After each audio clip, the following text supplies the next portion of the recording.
নমস্কাৰ মৰমৰ ছাত্ৰ ছাত্ৰীসকল মই মৃন্ময় বৈশ্য আৰু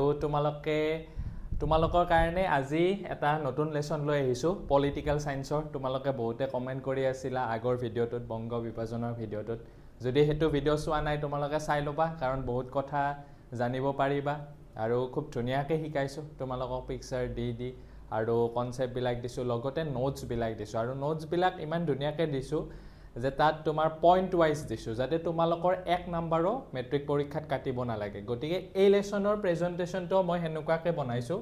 যাতে তোমালোকে কোৱেশ্চন আনসাৰ খিনি আকৌ নতুনকে বেলেগকে লিখিবলগীয়া নহয় ইয়াৰ পৰাই যাতে তুমি পয়েন্ট ওয়াইজ লিখি যাব পাৰা গতিকে তোমালোকে ভিডিওটো পজ কৰি লিখি লবা ইয়াৰ পৰা শৰ্ট কোৱেশ্চন বহুত আহিব আমি শৰ্ট কোৱেশ্চন বিলাকৰ কথা ডিসকাস কৰিম ঠিক আছে গতিকে পলিটিক্যাল সায়েন্স আৰু আমি খুব জানিব লাগে কথাটো আমাৰ দেশখনৰ কথা ৰাষ্ট্ৰখনৰ কথা জানিব লাগে আৰু আজিৰ লেসনটোৰ নাম হৈছে ইন্ডিয়ান ডেমক্ৰেসি অৰ্থাৎ ভাৰতীয় গণতন্ত্ৰ এতিয়া আমি অলপমান কনসেপ্ট আছে হয়নে সকলোৰে যে গণতন্ত্ৰ কি বস্তু গণতন্ত্ৰ মানে কি আমি আমাৰ শাসক বিলাকক নিজে আমি চুজ কৰিব পাৰো আমি ভোট দি তোমালোকে এতিয়া নোৱাৰা যেতিয়া তোমালোকৰ 18 বছৰ হ'ব 18 বছৰ পিছত তোমালোকে নিজে চুজ কৰিব পাৰিবা ভোট দিব পাৰিবা ভোট দি কিনে নিজৰ শাসক বিলাকক সিলেক্ট কৰিব পাৰিবা তুমি আমাৰ শাসনত কোনটো দলক বহাবা তোমাৰ হেতু তোমাৰ ইচ্ছা গতিকে এই বস্তুটোকে এই প্ৰসেছটোকে কি বুলি কোৱা হয় গণতন্ত্ৰ বুলি কোৱা হয় অৰ্থাৎ গণতন্ত্ৰ হৈছে ৰাইজৰ বাবে ৰাইজৰ দ্বাৰা চৰকাৰ এটো এটা খুব আব্ৰাহিম লিংকনে এটা ধুনিয়া সংজ্ঞা আগবঢ়াইছিল আৰু সেই সংজ্ঞাটোকে আমি মানো গতিকে আমাৰ কাৰণে আমাৰ দ্বাৰা যিখন চৰকাৰ নিৰ্বাচিত হয় হেতুৱে হৈছে গণতন্ত্ৰ ঠিক আছে আৰু আমাৰ ভাৰতীয় গণতন্ত্ৰ হৈছে আটাইতকৈ এখন ডাঙৰ গণতান্ত্ৰিক ব্যৱস্থা বুলি কোৱা হয় গতিকে আমি আজি সেই বিষয়ে আলোচনা কৰিম ভাৰতীয় গণতন্ত্ৰ আৰু তোমালোকৰ দশম শ্ৰেণীৰ পলিটিক্যাল সায়েন্সৰ প্ৰথমটো লেসন এতিয়া আমি লেসনটোৰ ভিতৰত সোমোৱাৰ আগতে আমি কিছুমান কথা জানিব লাগিব যে আমাক ব্ৰিটিছে কিমান বছৰ শাসন কৰিছিল প্ৰায় 2 শতিকা 1757 চনৰ পৰা 1947 চনলৈকে প্ৰায় 2 শতিকা আমাক ব্ৰিটিছে শাসন কৰিছিল হয়নে এটো কথা আমি জানো আৰু আমাৰ দেশখন কিমান চনৰ স্বাধীন হৈছিল 1947 চনৰ 15 আগষ্ট তাৰিখে স্বাধীনতা লাভ কৰিলে আৰু সেই স্বাধীন হোৱাৰ লগে লগে আমাৰ ভাৰতবৰ্ষখন গণতান্ত্ৰিক ব্যৱস্থাৰ ওপৰত প্ৰতিষ্ঠিত হ'ব বুলি তেতিয়াৰ সেই দলবিলাকে অথবা মানুহে ঘোষণা কৰিলে অথবা ব্ৰিটিছেও হেতু বস্তু ঘোষণা কৰিলে যে গণতান্ত্ৰিক এখন চৰকাৰ হ'ব গতিকে গণতান্ত্ৰিক চৰকাৰ মানে কি কলোৱে যে আমাৰ মানুহবিলাকে প্ৰত্যক্ষ অথবা পৰোক্ষভাৱে কি কৰিব পাৰিব শাসক বিলাকক নিৰ্বাচিত কৰিব পাৰিব ঠিক আছে এতিয়া আমি এই লেসনটোৰ প্ৰথম ভাগটোত যেহেতু গণতন্ত্ৰৰ কাৰণে কি লাগিব জানেনে নাই এখন কনস্টিটিউশন লাগিব কনস্টিটিউশন মানে সংবিধান এতিয়া গণতান্ত্ৰিক দেশ এখনত কিছুমান ৰুল এন্ড ৰেগুলেশনস লাগিব আৰু ৰুল এন্ড ৰেগুলেশনস বিলাক কি কবাত লিখা থাকিব লাগিব নহলে কোনোবা বনোৱা হ'ব লাগিব গতিকে লিখিত সংবিধান অলিখিত এখানে তোমালোকে আগৰ ক্লাস বিলাকত পাইছা এই নৱম শ্ৰেণীত লিখিত সংবিধান থাকে কিছুমান অলিখিত সংবিধান থাকে তে আমাৰ ভাৰতবৰ্ষৰ সংবিধানখন হৈছে লিখিত সংবিধান গতিকে এই কথাখিনি আমি জানিব লাগিব এই লেসনটোৰ আৰম্ভণি যে আমাৰ ভাৰতবৰ্ষৰ যিখন লিখিত সংবিধান আছে সেই লিখিত সংবিধানখনটো একদম কম দিনতে ৰচনা হোৱা নাছিল তাৰ কাৰণে বহুত এটা পৰিকল্পনাৰ প্ৰয়োজন হৈছিল আৰু সেই পৰিকল্পনাটো কিন্তু ভাৰতবৰ্ষখন স্বাধীন হোৱাৰ আগৰ পৰাই আৰম্ভ হৈছিল গতিকে আমি সেই ভাৰতীয় সংবিধানখন কেনেকৈনো ৰচনা হৈছিল কেনেকৈ কি পৰিকল্পনাত ৰচনা হৈছিল প্ৰথমতে লেসনটোৰ আৰম্ভণিতে আমি সেইখিনি কথা আমি শিকি ল'ম ঠিক আছে গতিকে চোৱা ইয়াতে কি কৈছে স্বাধীনতা লাভ কৰাৰ আগতে আমাৰ দেশৰ সংবিধানৰ প্ৰণয়নৰ প্ৰস্তুতি আৰম্ভ হৈছিল মানে স্বাধীনতা লাভ কৰাৰ আগতে আমাৰ ভাৰতবৰ্ষৰ সংবিধানখন ৰচনা কৰাৰ কামবিলাক ষ্টাৰ্ট হৈছিল আকৌ তোমাৰ ইংলেণ্ডত যিখন চৰকাৰ আছিল সেই চৰকাৰখন 1945 চনৰ জুলাই মাহত সেই ইংলেণ্ডত থকা চৰকাৰখন মানে হলনি হৈ গল তেতিয়া শাসনত আহিল কি শ্ৰমিক দল মানে লেবাৰ পাৰ্টি আৰু তাৰে তোমাৰ প্ৰাইম মিনিষ্টাৰ হ'ল কি ক্লিমেণ্ট এটলি এই মানুহজন নতুনকে মানে শাসনত আহি গ'ল ক্লিমেণ্ট এটলি তাৰে প্ৰাইম মিনিষ্টাৰ হৈ গ'ল তাৰপিছত সেইটো সময়ত আকৌ কি হৈছিল দ্বিতীয় বিশ্বযুদ্ধৰ সামৰণি হৈছিল 2 ছেপ্টেম্বৰ তাৰিখে 1945 চনৰ 2 ছেপ্টেম্বৰ তাৰিখে বিশ্বযুদ্ধৰ সামৰণি হৈছিল এতিয়া কথাটো হ'ল তেতিয়া মানে যেহেতু তাতে চৰকাৰখন চেঞ্জ হৈ গ'ল আকৌ বিশ্বযুদ্ধ সামৰণি পৰিল গতিকে দ্বিতীয় বিশ্বযুদ্ধৰ সময়ত অলপমান হিহঁতৰ উইক হৈ গ'ল মানে অৰ্থনৈতিকভাৱে হওক বা অন্য সাইডেদি হওক সামৰিক সাইডেদি হওক তেওঁলোক অলপমান উইক হৈ গ'ল গতিকে তেওঁলোকে হেতু সময়তে ঘোষণা কৰি দিলে ক্লিমেণ্ট এটলিয়ে ঘোষণা কৰি দিলে যে ভাৰতবৰ্ষক বা অন্যান্য তেওঁলোকে যিবিলাক দেশত সেই সময়ত শাসন কৰি আছিল সেইবিলাক দেশকে সকলোবিলাক দেশকে স্বাধীনতা তেওঁলোকে দিব ঠিক আছে কাৰণ উইক হৈ গৈছিল যেহেতু কাৰণ তেওঁলোকেও মানে থাকিব ভাল পাইছিল আৰু হেতু সময়ত তোমাৰ আমাৰ ভাৰতবৰ্ষত জাতীয় মানে জাগৰণ এটা সৃষ্টি হৈছিল 1905 চনৰ পৰা আমি বংগ বিভাজনৰ আন্দোলনৰ কথাখিনিত পাইছিলোঁ 1905 চনৰ পৰা আমাৰ মানুহবিলাক অলপমান জাগ্ৰত হৈছিল তেওঁলোকৰ ইউনিটিটো বাঢ়ি গৈছিল গতিকে তেওঁলোকে ভাবিলে যে আমিতো আৰু এৰি দিব লাগিবই ভাৰতবৰ্ষক আৰু গতিকে আমি ঠেলা গলতা খাই কিনে ওলাই নাহো আমি ডাইৰেক্ট কৰি দিওঁ গতিকে সেই কথাটো চাগে ভাবিলে যে আমি যদি লাজ পাই আমাক যদি খেদি পঠিয়াই তেতিয়াতো আমি বেছি লাজ পাম গতিকে আমি এৰি দিওঁ ঠিক আছে গতিকে ক্লিমেণ্ট এটলিয়ে ভাৰতবৰ্ষক স্বাধীনতা দিব বুলি ঘোষণা কৰি দিলে হেতু সময়ত 1945 চনত গতিকে তেওঁলোকে যেহেতু ইমান বছৰ শাসন কৰি আছিল আৰু শাসনৰ ভাৰটো তেওঁলোকৰ হাতত আছিল গতিকে তেওঁলোকেতো এনে আৰু যাও বুলি যাব নোৱাৰে গতিকে তেওঁলোকেও ভাবিলে যে ভাৰতবৰ্ষত আমি এটা খুব ধুনীয়া মানে প্ৰসেস এটা দি থৈ যাব লাগিব ইণ্ডিয়ানছ বিলাকৰ হাতত হয় নাই গতিকে তেওঁলোকে হেতু সময়ত কি পঠাই দিলে ভাৰতবৰ্ষত মানে অলপমান তেওঁলোকে সংবিধানখনৰ কামখিনি আগবঢ়াবৰ কাৰণে তেওঁলোকে অলপমান চিন্তা চৰ্চা কৰিলে হেতু সময়ত ঠিক আছে আমাৰ ইয়াৰ পৰা এইটো পেজৰ পৰা জানিবলগীয়া কথা কি 1945 চনত শ্ৰমিক দল নতুনকে ব্ৰিটেইনত আহি গ'ল ইংলেণ্ডত আহি গ'ল আৰু সেইটো সময়তে দ্বিতীয় বিশ্বযুদ্ধৰো সামৰণি পৰিছিল গতিকে ক্লিমেণ্ট এটলি যেহেতু নতুনকে প্ৰাইম মিনিষ্টাৰ হৈ গ'ল তেওঁ ঘোষণা কৰি দিলে যে আমি ভাৰতবৰ্ষক স্বাধীনতা দিম তাৰপিছত কি হ'ল চাবা ভাৰতবৰ্ষৰ বাবে এখন সংবিধান ৰচনাৰ কাৰণে প্ৰয়োজনীয় পৰিবেশ আৰু প্ৰস্তুতি চলাবৰ কাৰণে ব্ৰিটিছ চৰকাৰে 1946 চনৰ মাৰ্চ মাহত এই কথাটো একদম বিৰাট ভালকে মন দিবা 1946 চনৰ মাৰ্চ মাহত তেওঁলোকে কেবিনেট মিছনক ভাৰতলৈকে পঠালে এতিয়া কেবিনেট মিছন কি বস্তু হেতু তোমালোকে জানিব লাগিব কেবিনেট মিছন বেলেগ একো নাছিল ইংলেণ্ডৰ 3জন কেবিনেট মন্ত্ৰীৰে গঠিত এটা গোট আছিল তেওঁলোক সেই নতুন চৰকাৰখন যে হৈছিল তাৰে তেওঁলোক কেবিনেট মিনিষ্টাৰ আছিল কোন কেবিনেট মিনিষ্টাৰ আছিল তোমাৰ কেবিনেট মিছনত এজন আছিল মিষ্টাৰ আলেকজেণ্ডাৰ তোমাৰ এইজন মিষ্টাৰ আলেকজেণ্ডাৰ আছিল তাৰ পিছত লৰ্ড পেথিক লৰেন্স আছিল এইজন লৰ্ড পেথিক লৰেন্স আছিল আৰু এইজন ছাৰ ষ্টেফৰ্ড ক্ৰিপছ এইজন আছিল ছাৰ ষ্টেফৰ্ড ক্ৰিপছ আৰু এইজন হৈছে জিন্না ঠিক আছে এইজন জিন্নাৰ লগত তেওঁলোকে এই ফটোখন উঠিছিল এই তিনিজন মানুহ কি আছিল ইংলেণ্ডৰ কেবিনেট মিনিষ্টাৰ আছিল আৰু তেওঁলোকক কিয় পঠাইছিল ক্লিমেণ্ট এটলিয়ে বা নতুন দলটোৱে যে তেওঁলোকে ভাৰতবৰ্ষলৈ যাওক তাতে গৈ কিনে তেওঁলোকে অকমান আৰু হেতু সময়ত আমাৰ ভাৰতবৰ্ষখনত কি হৈছিল এটা মানে যুদ্ধান্দেহী পৰিৱেশ হৈ আছিল ন কাৰণ ইফালে আছিল জিন্না ইফালে আছিল নেহেৰু যে জিন্নাক তেতিয়া তোমাক নতুনকে এখন ৰাষ্ট্ৰ লাগা হ'ল পাকিস্তান লাগা হ'ল তেতিয়াতো পাকিস্তান আমাৰে লগত আছিল গতিকে হেতু সময়ত আমাৰ ইয়াতো মানে খুব খামখেয়ালি সৃষ্টি হৈ আছিল মুছলমান বিলাকে নিজাকে এখন তেওঁলোকে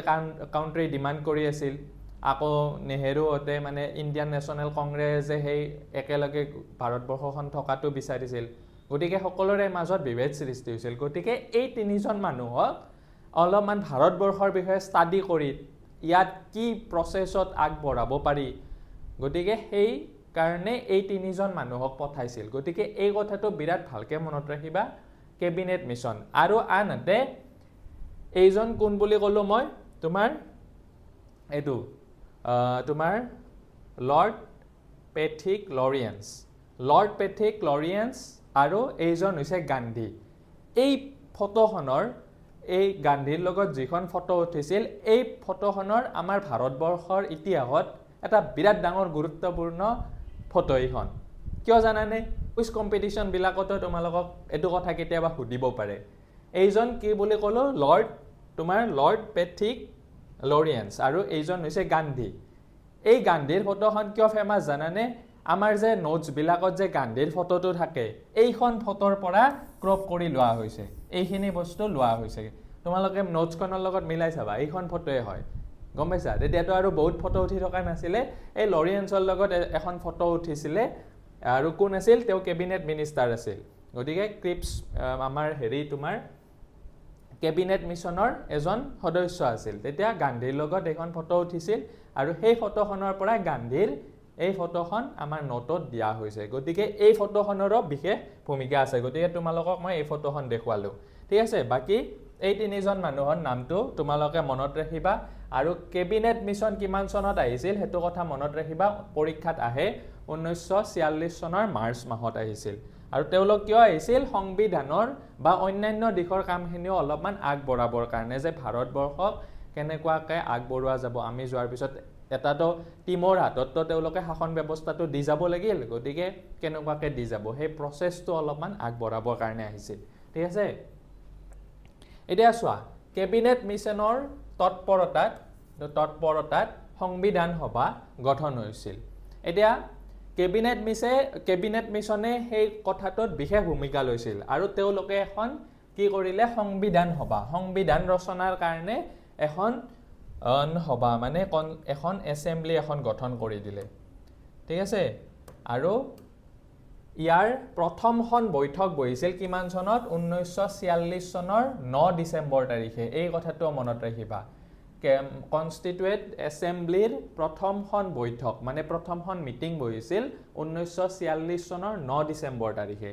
আৰু সংবিধান সভাৰ প্ৰথমখন বৈঠকত সভাপতিত্ব কোনে কৰিছিল জানানে তেওঁ মানে টেম্পৰেৰী প্ৰেসিডেন্ট আছিল জ্যেষ্ঠ সদস্য ডক্টৰ সচিদানন্দ সিনহাই তেওঁ প্ৰথমখন বৈঠকত কি কৰিছিল সভাপতিত্ব কৰিছিল আৰু সেই বৈঠকখনতে তোমাৰ ৰাজেন্দ্ৰ প্ৰসাদক কি কৰা হল ডক্টৰ ৰাজেন্দ্ৰ প্ৰসাদক সংবিধান সভাৰ স্থায়ী সভাপতি তেওঁক সভাপতি হিচাপে নিৰ্বাচিত কৰিলে এও আছিল টেম্পৰেৰী প্ৰেসিডেন্ট সেই মিটিংখনৰ কাৰণে আৰু ডক্টৰ ৰাজেন্দ্ৰ প্ৰসাদক মানে পাৰ্মানেন্ট প্ৰেসিডেন্ট হিচাপে কনস্টিটিউয়েন্ট এছেম্বলিৰ নিৰ্বাচিত কৰা হয় কথাটো মনত ৰাখিবা তাৰ পিছত সংবিধান সভাৰ প্ৰথমখন বৈঠকৰ 4 দিনৰ পিছতে মানে 1946 চনত বহিছিল তো তাৰে 9 ডিসেম্বৰত তোমাৰ প্ৰথম বৈঠকখন বহিছিল 13 ডিসেম্বৰত কি কৰিলে জানানে নেহেৰুৱে কেইটামান অবজেক্টিভ ৰিজলিউশন উত্থাপন কৰি দিলে ঠিক আছে অবজেক্টিভ ৰিজলিউশন কি এতিয়া তোমালোকৰ মনত প্ৰশ্ন আহিব পাৰে যে সংবিধান সভাই সেই উদ্দেশ্য সম্পৰ্কিত প্ৰস্তাৱখিনি আকৌ তোমাৰ এই অবজেক্টিভ ৰিজলিউশন কি হয় মই হেতু কথা কৈ আছো তাৰ আগতে মনত ৰাখিবা এই যে অবজেক্টিভ ৰিজলিউশন মানে হল তোমাৰ নেহেৰুৰ মানে কেইটামান সংবিধান সম্পৰ্কে আমাৰ ভাৰতীয় সংবিধানখন কেনেকুৱা হ'ব লাগে তেওঁ অলপমান আইডিয়া দি দিছিল গম পাইছা সেই আইডিয়া কেইটা গতিকে নেহেৰুৰো আমাৰ সংবিধান ৰচনাত কিছুমান বিশেষ ভূমিকা আছে গতিকে তেওঁ অবজেক্টিভ ৰিজলিউশন কেইটামান দাখিল কৰি দিছিল আৰু সেই কেইটা যে তেওঁ দাখিল কৰিছে বুলি যে এনে যে গোটেই কেইটা মানি ল'ব তেনেকুৱা কথা নাছিল এই কনস্টিটিউয়েন্ট এছেম্বলি হেকেটা বহুত দিন ভালকে চালে কোনটো ল'ব পাৰি কোনটো ল'ব নোৱাৰি তাৰপিছত তোমাৰ 1947 চনৰ 22 জানুৱাৰী তাৰিখে হেকেটা গ্ৰহণ কৰা হয় এতিয়া তোমালোকৰ মনত প্ৰশ্ন আহিব পাৰে যে নেহেৰুৱে যে অবজেক্টিভ ৰিজলিউশন অৰ্থাৎ তোমাৰ উদ্দেশ্য সম্পৰ্কিত প্ৰস্তাৱ কেটা লৈছিল তাৰ ভিতৰতনো কি বিষয় আছিল তাৰ ভিতৰত এক নম্বৰটো আছিল কি জানানে সংবিধান সভাই ভাৰতবৰ্ষক স্বাধীন সাৰ্বভৌম গণৰাজ্য হিচাপে ঘোষণা কৰিবলৈ দৃঢ় প্ৰতিজ্ঞ হ'ব স্বাধীন শব্দটো পিছত বাদ দিয়া হয় কি কৰা হৈছিল স্বাধীন সাৰ্বভৌম গণৰাজ্য হিচাপে ঘোষণা কৰিবলৈ দৃঢ় প্ৰতিজ্ঞ হ'ব লাগিব তাৰ পিছত ব্ৰিটিছ শাসিত ভাৰতবৰ্ষৰ ভূখণ্ড আৰু ভাৰতৰ অন্তৰ্ভুক্ত হ'ব বিচৰা দেশীয় ৰাজ্যবিলাকক ৰাজ্যসমূহৰ সংঘ গঠিত হ'ব গতিকে তোমালোকৰ এইকেইটা কিতাপত আছে তোমালোকে অবজেক্টিভ ৰেজলিউশ্যন কেইটা ভালকে মনত ৰাখিবা কাৰণ পৰীক্ষাবিলাকত আহে তাৰ পিছত ভাৰতবৰ্ষৰ জনসাধাৰণৰ সামাজিক অৰ্থনৈতিক আৰু ৰাজনৈতিক ন্যায় সমতা তাৰ পিছত ধৰ্মীয় স্বাধীনতা ৰক্ষা চিন্তা আৰু মতামত প্ৰকাশৰ স্বাধীনতাক স্বীকৃতি প্ৰদান কৰা হ'ব তাৰ পিছত অনুসূচিত জাতিৰ ওপৰত বিশেষ গুৰুত্ব দিছিল জাতি অনুসূচিত জাতি জনজাতি তাৰ পিছত অনুন্নত সম্প্ৰদায় আৰু সংখ্যালঘু জনসাধাৰণৰ সুৰক্ষাৰ ব্যৱস্থা থাকিব এইবিলাক জাতি তাৰ পিছত অনুন্নত জনজাতি অনুসূচিত জাতি এইবিলাকৰ সুৰক্ষাৰ কাৰণে বিশেষ ব্যৱস্থা থাকিব তাৰ পিছত দেশৰ স্বাধীনতা সাৰ্বভৌমত্ব আৰু অখণ্ডতা ৰক্ষাৰ ওপৰত গুৰুত্ব প্ৰদান কৰা হ'ব তাৰ পিছত আন্তৰ্জাতিক সুসম্পৰ্ক বিশ্ব শান্তি ৰক্ষা আৰু জনগণৰ কল্যাণৰ বাবে ভাৰতবৰ্ষই সম্পূৰ্ণ সহযোগিতা আগবঢ়াব আৰু জনসাধাৰণে হ'ব সকলো ক্ষমতাৰ উৎস মানে আমাৰ ইয়াত ভাৰতবৰ্ষত জনসাধাৰণক আটাইতকৈ বেছি ক্ষমতা দিয়া হ'ব এতিয়া সাৰ্বভৌম দেশখনৰ চৰকাৰ আৰু সকলো অংগই জনসাধাৰণৰ পৰা ক্ষমতা লাভ কৰিব আকৌ সংঘত যোগ দিয়া সহযোগী দেশীয় ৰাজ্যসমূহে অৱশিষ্ট ক্ষমতাৰ সৈতে স্থায়িত্ব শাসনৰ মাজেৰে অংগৰাজ্যৰ মৰ্যাদা লাভ কৰিব গতিকে নেহেৰুৰ এইকেইটা ভিজন আছিল আমাৰ সংবিধান সম্পৰ্কে নেহেৰুৰ এইকেইটা ভিজন এইকেইটাকে কোৱা হয় অবজেক্টিভ ৰেজলিউশ্যন আৰু নেহেৰুৰ উপৰোক্ত উদ্দেশ্য সম্পৰ্কিত প্ৰস্তাৱসমূহক মূল আধাৰ কৰি লৈ দেশৰ হেজাৰ বছৰীয়া সভ্যতা সংস্কৃতিক গুৰুত্ব দি সংবিধান প্ৰণেতাসকলে সংবিধানৰ আদৰ্শ নিৰ্ধাৰণ কৰিছিল এইকেইটাৰ ওপৰত আমাৰ সংবিধানৰ আদৰ্শ নিৰ্ধাৰণ কৰিছিল কোনে আমাৰ কনষ্টিটিউৱেণ্ট এছেম্বলি আৰু সেই আদৰ্শ নিৰ্ধাৰণ কৰোঁতে আমাৰ যিসমূহ সভ্যতা সংস্কৃতি আছে ভাৰতীয় সভ্যতা সংস্কৃতি আছে সেইসমূহক গুৰুত্ব দিয়া হৈছিল তাৰপিছত চাবা এতিয়া সংবিধানখন প্ৰস্তুত কৰা সম্পৰ্কত এই সভাৰ মুঠ টোটেল কিমান 11খন মিটিং হৈছিল বৈঠক 11খন বহিছিল আৰু সংবিধান সভাই 1947 চনৰ 29 আগষ্টত এখন খচৰা কমিটি গঠন কৰে আৰু এই কমিটিখনৰ বিশেষ গুৰুত্ব আছিল তোমালোকে শুনিছা নামটো খচৰা কমিটি মানে ড্ৰাফটিং কমিটি সেইখন মেইন কমিটি আছিল মানে সংবিধান প্ৰস্তুত কৰা আৰু তাৰে সভাপতি কোন আছিল আম্বেদকাৰ আৰু সেইকাৰণে আম্বেদকাৰক আমাৰ ভাৰতবৰ্ষৰ সংবিধানখনৰ কি বুলি কোৱা হয় পিতৃ বুলি কোৱা হয় বিভিন্ন ক্ষেত্ৰৰ 7জন বিশেষজ্ঞক লৈ গঠিত হোৱা খচৰা কমিটি সংবিধানৰ খচৰা প্ৰস্তুতৰ দায়িত্ব দিয়া হয় আৰু এইটো কথা মই ক'লোৱে তেওঁ ডক্টৰ বি.আৰ. আম্বেদকাৰ কি আছিল অধ্যক্ষ আছিল মানে সভাপতি আৰু সংবিধানখন প্ৰস্তুত কৰোঁতে কিমান সময় লাগিছিল জানানে 2 বছৰ 11 মাহ 18 দিন লাগিছিল মোটামুটি তোমাৰ 3 বছৰ আৰু 2 বছৰ 11 মাহ 18 দিন লগাৰ পিছত এই সংবিধানখনে এটা খচৰা প্ৰস্তুত কৰি 1949 চনৰ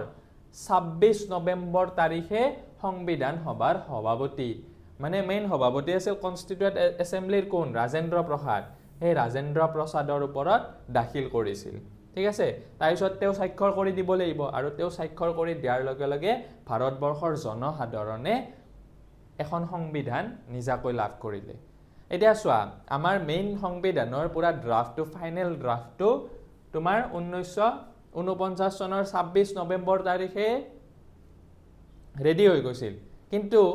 কিয় 26 জানুৱাৰীলৈকে ৰখিলে সেইটো এটা কথা আছে আমি পাম সেইখিনি কথা তোমালোকে চাই যাবা মন দি তাৰপিছত চাবা কিন্তু নানান প্ৰশাসনিক আৰু আনুষংগিক অসুবিধাৰ বাবে নতুন সংবিধানখন 1950 চনৰ 26 জানুৱাৰী তাৰিখে বলবৎ কৰা হয় এতিয়া চোৱা আমাৰ ৰেডি হৈ গৈছিল কিমান 1949 চনৰ 26 নৱেম্বৰ তাৰিখে আৰু ৰখিছিল কিন্তু সেইখন কাৰ্যকাৰী বলবৎ হোৱালৈকে ৰখিছিল 26 জানুৱাৰী তাৰিখলৈকে তাৰেও এটা কাৰণ আছে ইয়াতে তোমাক কিতাপত কি কৈছে প্ৰশাসনিক আৰু আনুষংগিক অসুবিধাৰ কাৰণে বুলি কৈছে কিন্তু হেতু কথা মানে একদম প্ৰপাৰ নহয় মানে নেহেৰুৱে আপত্তি কৰিছিল নেহেৰুৱে 1950 চনৰ 26 জানুৱাৰীত লোৱাৰ কাৰণে হেতু এটা ডেট এটা নিৰ্ধাৰণ কৰিছে মানে ৰাহুল কংগ্ৰেছ কে লাহোৰ অধিৱেশনত কংগ্ৰেছৰ লাহোৰ অধিৱেশনত সিদিনা ডেটটোক মানে পূৰ্ণ স্বৰাজৰ ডে বুলি ঘোষণা কৰি থৈছিল গতিকে তেওঁ সেইটো ডেটত মানে তেওঁৰ ইচ্ছা মতে 1950 চনৰ 26 জানুৱাৰী তাৰিখৰ কাৰণে ৰখি দিলে কিন্তু ইমান দিনটো আৰু চোৱা আমাৰ এনে সংবিধানখন প্ৰস্তুত কৰোঁতে ইমান দিন গৈছিল আৰু আমাৰ সেইটো সময়ত ভাৰতবৰ্ষই যেহেতু স্বাধীনতা লাভ কৰিয়ে গ'ল 1947 চনত লগালগ আমাৰ সেইটো সময়ত খুব ক্ষিপ্ৰতাৰে কাম চলিছিল গম পাইছা সেই তেওঁলোকে এনি টাইম খালি সেই সংবিধানখন প্ৰস্তুতিৰ কামতে মাথা মাৰি আছিল তাৰ পিছতো কিয় ইমান দিন ৰ'ব লগা হ'ল সেই নেহেৰুৰ কাৰণে কিছুদিন ৰ'ব লগা হ'ল আৰু কিন্তু তাৰে যোনবিলাক একদম মানে নিত্য মানে লাগিবই যোনবিলাক ইম্পৰ্টেণ্ট সেইবিলাক কিন্তু তেতিয়াতে লাগু কৰি দিছিল সেইবিলাক মানে ৰখি থকা নাছিল একদম টোটেলি সংবিধানখন বলবৎ হৈছিল ইমান চনৰ 1950 চনৰ 26 জানুৱাৰী তাৰিখৰ পৰা কিন্তু যোনখিনি এৰাব নোৱাৰা কথা সেইখিনি কিন্তু লাগু কৰি দিছিল এই তোমাৰ ৰাজেন্দ্ৰ প্ৰসাদে সাইন কৰি দিয়াৰ লগে লগে গতিকে এটা কিমান ডাঙৰ হেতু সময়ত এটা টাস্ক আছিল তোমালোকে ধৰিব পাৰিছা চাগে যে সংবিধানখন আৰু সেই সংবিধানখন প্ৰস্তুত কৰিবৰ কাৰণে তেওঁলোকে কিমান অধ্যয়ন কৰিব লগা হৈছিল বেলেগ বেলেগ দেশৰ সংবিধানবিলাক হয়নে গতিকে আমি কিবা এটা টপিকৰ ওপৰত কথা কওঁতে আমি কিমান পঢ়িব ল'ব লগা হয় গতিকে তেওঁলোকে ভাৰতবৰ্ষৰ কাৰণে এখন সংবিধান বনাইছিল গতিকে তেওঁলোকেতো কিমান ষ্টাডি কৰিব লগা হৈছিল তেওঁলোকে মুঠ তোমাৰ 60খন দেশতকৈ অধিক দেশৰ সংবিধান মানে পঢ়ি লৈছিল তেওঁলোকে ষ্টাডি কৰিছিল গতিকে তেওঁলোকে ইমান মানে ষ্টাডি কৰি ল'ব লগা হৈছিল আৰু তাৰ উপৰি তেওঁলোকে কিমান মানে টকা খৰচা হৈছিল জানানে সেইটো সময়তে প্ৰায় 60 লাখ টকা প্ৰায় 60 লাখ টকা খৰচা হৈছিল সেইটো সময়তে 1947-50 চনতে 60 লাখ টকা মানে এতিয়া আৰু কিমান ভ্যালু হ'ব গতিকে কিমান টকা খৰচা হৈছিল আমাৰ সংবিধানখন প্ৰস্তুতিৰ নামত তাৰপিছত ফাইনেলি আমাৰ 1950 চনৰ 26 জানুৱাৰী তাৰিখে সংবিধানখন বলবৎ কৰা হৈ গ'ল আৰু সিদিনা আমাৰ ভাৰতবৰ্ষ এখন গণতান্ত্ৰিক দেশ হিচাপে স্বীকৃতি লাভ কৰিলে আৰু সেই কাৰণে আমি 26 জানুৱাৰী দিনটো আমি কি দিৱস হিচাপে পালন কৰোঁ গণৰাজ্য দিৱস অৰ্থাৎ ৰিপাব্লিক ডে হিচাপে প্ৰতি বছৰে পালন কৰোঁ ঠিক আছে এতিয়া উল্লেখনীয় যে 1947 চনৰ 15 আগষ্টৰ পৰা 1950 চনৰ 26 জানুৱাৰী তাৰিখলৈ ভাৰতবৰ্ষৰ শাসন ব্যৱস্থা চলিছিল আৰু বাকি মইতো ক'লো যে কেইটামান ইম্পৰ্টেণ্ট বস্তু সেই সময়তে লাগু কৰি দিছিল তোমাৰ ৰাজেন্দ্ৰ প্ৰসাদে সাইন কৰি দিয়াৰ লগে লগে কিন্তু বাকিখিনি কথা তোমাৰ চলিছিল 1935 চনৰ ভাৰত চৰকাৰৰ আইন অনুসৰি এখন ব্ৰিটিছে তোমাৰ লাগু ভাৰত চৰকাৰৰ আইনৰ কথা আমি জানো এখন ভাৰত মানে ব্ৰিটিছে হেৰি কৰিছিল লাগু কৰিছিল আৰু সেই আইন অনুসৰি বাকিবিলাক কাৰ্য চলি আছিল ঠিক আছে তাৰ পিছত চোৱা এতিয়া সেই কনষ্টিটিউয়েন্ট এছেম্বলিয়ে অকল যে ড্ৰাফটিং কমিটি আছিল তেনেকুৱা নহয় প্ৰায় মানে ভাৰত এই সংবিধানখন এইখন হৈছে আমাৰ ইণ্ডিয়ান কনষ্টিটিউশ্যন এই কনষ্টিটিউশ্যনখন বনাবৰ কাৰণে আৰু বিভিন্ন শাখা সমিতিবিলাক গঠন কৰি দিয়া হৈছিল তাৰপিছত 8খন তাৰে মেইন মেজৰ কমিটি আছিল আৰু 13খন তোমাৰ মাইনৰ কমিটি আছিল তাৰ ভিতৰত কোনবিলাক ধৰিলা ইউনিয়ন কনষ্টিটিউশ্যন কমিটি আছিল তাৰপিছত ড্ৰাফটিং কমিটিখন মেইন আছিল তাৰপিছত ষ্টেট কমিটিবিলাক আছিল ষ্টেটৰ যোনবিলাক ডিমাণ্ড সেইবিলাক চোৱা চিতা কৰাৰ কাৰণে গতিকে এই কমিটিবিলাকে কি কৰিছিল এই ড্ৰাফটিং কমিটিৰ হাতত মানে বস্তুবিলাক হেৰি কৰিব লাগিছিল আৰু ড্ৰাফটিং কমিটিখনৰ মেইন তোমাৰ কেইজনমান তোমাৰ মানুহ আছিল এই তোমালোকৰ পিকচাৰ এটা আছে হয়নে বুকখনত আৰু তাতে মানুহজনৰ নামো আছে গতিকে আমি সেইখিনি কথাও পঢ়িম আমাৰ ড্ৰাফটিং কমিটিত কোন কোন আছিল এইখন আমাৰ ড্ৰাফটিং কমিটিখনৰ ফটো পিকচাৰ হৈছে এইখন কোন কোন আছিল তাত ডক্টৰ বি আৰ আম্বেদকাৰ আছিল তেওঁতো সভাপতি আছিল এইজন বি আৰ আম্বেদকাৰ তাৰপিছত এন গোপালস্বামী আছিল এন গোপালস্বামী আয়েংগাৰ তাৰপিছত আলাদি